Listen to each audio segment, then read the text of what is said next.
Pemirsa, jenazah Mek Tiri Menteri Dalam Negeri Republik Indonesia Tito Karnavian dimakamkan di sebelah kuburan mek kandungnya di TPU Kebun Bunga Palembang Minggu awan tadi.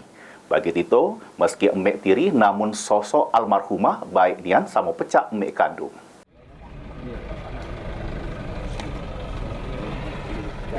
Pemakaman Mek Tiri Menteri Dalam Negeri Republik Indonesia Tito Karnavian, almarhumah Supriyatini diiringi haru di tempat pemakaman umum Kebun Bunga Palembang pada Minggu awan tadi.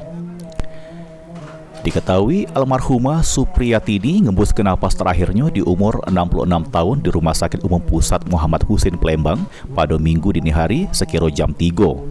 Almarhumah Supriyatini dimakam ke tepat di sebelah mek kandung Tito yang meninggal 3 tahun yang liwat. Juru pidatonya Tito Karnavian nyebut ke meski almarhumah ngerupa ke Mek Tiri, namun kasih sayangnya terhadap anak-anak sama baik pecah mek kandung. Bagi Tito, almarhumah sosok yang baik nian bagi dirinya sama kakak serta adiknya, sehingga Tito pun ngerasa kehilangan.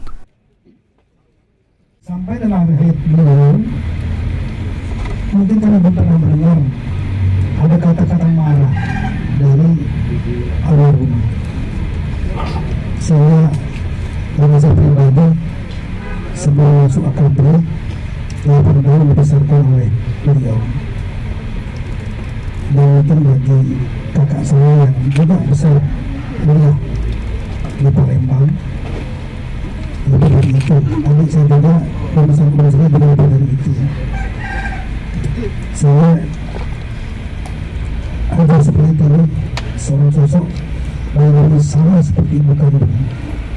Saat ini di sebelah kita juga memakan ibu kandung Ajak Kurnia Mulyadi, PAL TV.